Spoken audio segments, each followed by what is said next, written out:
Hey everyone, SweetJohnnyCage here, back with another guide for Final Fantasy VII Remake. This time I'm going to show you how to take down the Airbuster, which is Sector 5 Reactor's boss. This is a long fight, it's about 10 to 12 minutes long, especially if you do it the way I did, which isn't the cleanest way, but it is one way of doing it. Assessing the boss, we can see that it has about 33,000 HP, and it is weak to lightning attacks. Just like in the original game, you're going to start off being separated. It's going to be a pincer attack. Cloud and Tifa will be behind the boss. Cloud will be in front of the boss, and Heidegger will be talking trash the entire time. Starting out, I am going to use Overcharge with Barret just to get some damage, build up that ATB, and then we are going to just keep attacking with him. I might recommend to switch to Tifa at this point, only because she could do a bit more melee damage that you can control, whereas Barret at this point really just kind of is going to do some magic damage with lightning, so depending on who you have lightning damage on, the bolt materia, just switch to that person. Get that going, and that will build up the pressure meter. This way you can, deal some bonus damage. So with Tifa, we're going to be using some Unbridled Strength. This way we can keep building up her next ability. And then we're really just attacking, waiting for the next phase at this point. The only thing the boss can really do here, aside from just standard melee and gunshots, is he can create an AoE lightning field around him. And then he can also use his finger lasers.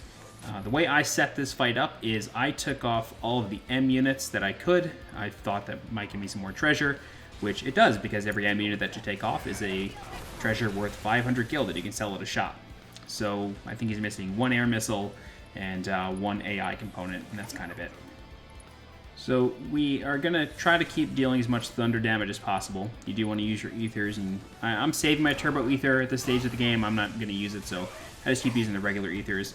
You can see there that the boss just did his AoE lightning ability, and now it has turned around, so this is an okay time to change back to Cloud, because now Cloud is behind the boss. He'll be able to do a little bit more damage, although this time around the boss does have a rear attack. It's a rear cannon that can still attack whoever's behind him.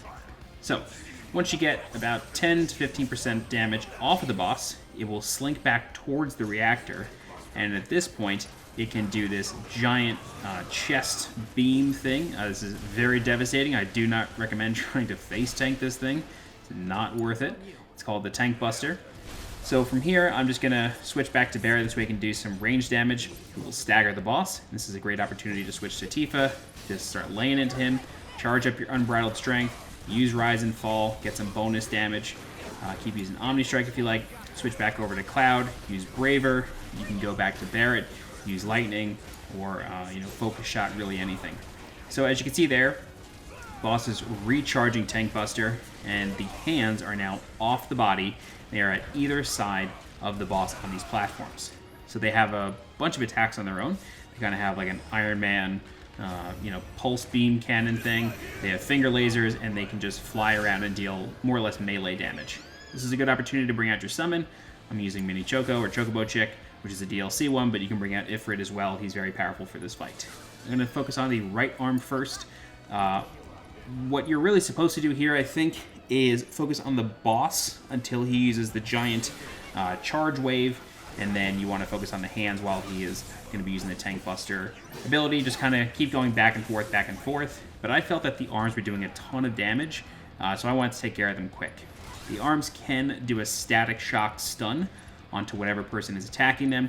So once that happens, switch over to a different character, maybe heal that person up, and then just keep wailing on the arm. So like I said, we're taking care of the right arm first. There you see the finger lasers. They are very powerful, but you can stagger the arms just like you can the boss. So be sure to just deal a ton of damage once they're staggered. When they're staggered, they are very, very weak. That's when they really start coming down. So we're going to use Phoenix down on Tifa, bring her back up, and then we are going to just keep wailing on this boss. Mini Chocobo, your Chocobo Chick is going to use Choco Flare. That's basically going to delete the rest of the arm. Ifrit's ability will do the same, basically the same amount of damage. So if you have Carbuncle, that was one of the first Class Edition DLC summons. He's very good here too, because you can put shields on your party, and when he uses his ultimate ability, he gives your party a full heal, and if anybody's dead, he will revive them with about 30% HP. But once the arms kind of get tired of you, be able to go back to the boss. The boss will stay in this position, and then he will keep doing his forward-facing attacks. He can do some finger lasers, but this is a good time to use any limit breaks that you have because it's going to be close to staggered. Eventually the boss will kind of just, fall back, let you do a ton of damage to him. This is a good opportunity to build that stagger meter as high as you can. It's a very flashy fight, as you can tell. So many particle effects. It looks sick. But eventually the boss will start charging up Tank Buster again, and then you kind of got to rinse and repeat what you were doing before. Here he comes with Tank Buster. He's going to start charging this up. Here we go. You can tell he's going to do it when he puts his fists together and he starts charging it. Obviously, Tifa's going to take a ton of damage here. It was kind of an all or nothing thing. I knew it was coming. I knew it was going to happen, but I figured, you know what? She's not going to die. Barrett's not going to die. Let's just go for it. Although now they're both very low HP, and we're going to heal now with Kira. I was lucky enough to level up the healing materia shortly before this during the bomb planting part of the mission. So the boss really doesn't move at this point. You do just want to try to soak up some hits and deal as much damage as you can, because he's really going to stay in that position for quite a while. So the Tank Buster's coming back out. We're going to heal up. We're going to use high potions, ethers, get everybody kind of back into fighting shape. And then once the Tank Buster is finished, we will proceed back to what we were doing. Okay, rockets are coming out. Again, with Barrett, you want to do your best to always keep Steel Skin up, because that will make it so he cannot be interrupted, which is incredibly useful in this fight. Once the boss gets to around 50%, it will shed some extra weight, and now we will witness the full power of the Air Buster. It will use its chest cannon, the Tank Buster, to destroy the bridge going into the reactor, and now it will begin to fly around. So even though the boss is at about 50% health, it's going to take a bit more damage more quickly, I feel, in this part of the fight. We still have about 5 minutes left, so we are halfway through, but I noticed that this phase went a lot faster than the other phases. At least that's the way it felt to me. So while the boss is at a distance, put Steel Skin on Barrett, and then you really just want to use him the entire time. And then when the other characters' ATB bars naturally fill, go ahead and cast spells with them. Because at this point, the Air Buster is a ranged enemy. Barrett's the only one that can hit him unless somebody's casting spells. Thundara is very, very strong against him. Does almost 600 damage. The boss, while in this phase, will shoot little orbs on the ground, and then those will cause little static electricity pockets, kind of circles on the ground. If anybody is caught standing in them, they will get fully stunned for quite a while. So you do want to make sure that it's not Barrett that gets stunned, because as you can see here, he's completely useless until he comes out of that. You will know that the person has come out of that when their ATB bars come back online. As you can see, Barrett in the bottom right corner isn't actually doing anything. His bar isn't moving. Now it is. It has lit back up, and it's time to go back to work with Barrett. So, yeah, you just want to keep firing, using Overpower, keep Steel Skin on yourself. Use Lifesaver if you like, but you can see the orbs are dropping here now onto the bridge. You see them falling in slow-mo here, and these are the little circles that create these stun zones. So you want to be very careful not to land in any of those. The finger lasers come back, although I feel like they do a little bit less damage this time around.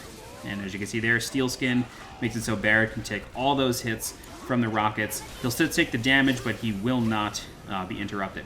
So once the Air Buster comes back towards the bridge, now it's time to switch over to Cloud and Tifa and use all of your abilities.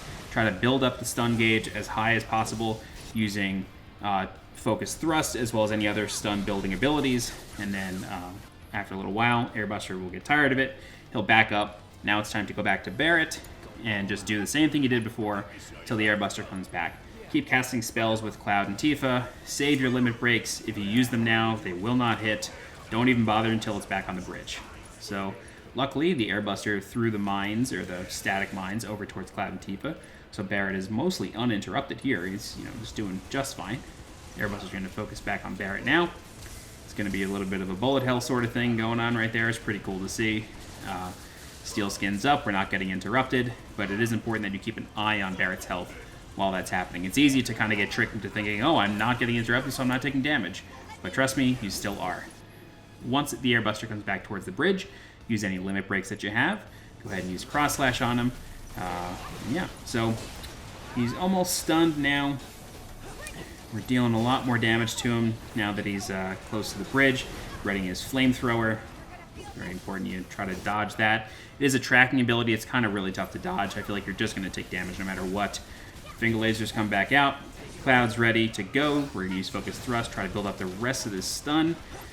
We'll see if Tifa can do it with a somersault. Her limit does a ton of damage from what I've noticed. Alright, the Airbuster has been staggered, and so now it's just susceptible to everything. This is where you want to switch back over to Cloud and Tifa. Just keep weaving abilities in and out. Use Overcharge, just dump as much damage as you can into this thing. If you have Thundara, go ahead and cast it. You're just going to deal 600 damage at a clip with that spell.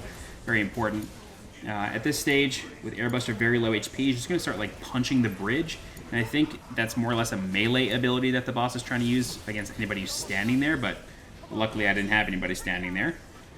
So the Tank Buster is coming back. I recommend having one character kind of tank this if they can. Just have it aim away from the rest of the party, and then just keep that character topped off with the others. That'll make it so only one character takes damage from Tank Buster, and the rest kind of stay safe. That's the way I dealt with it in that instance.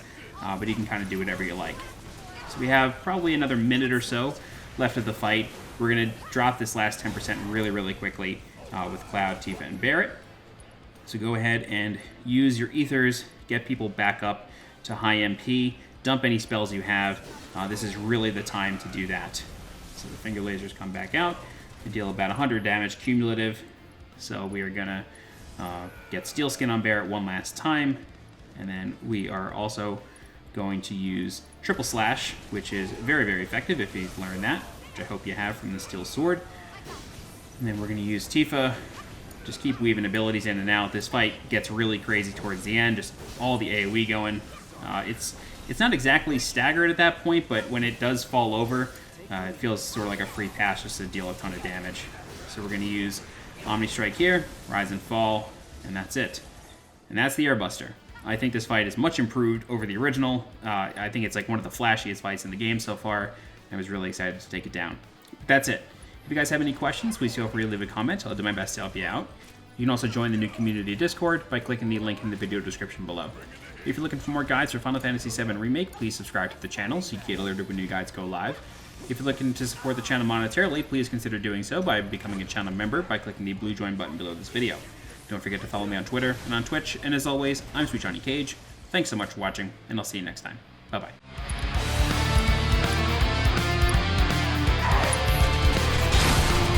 Deal with that.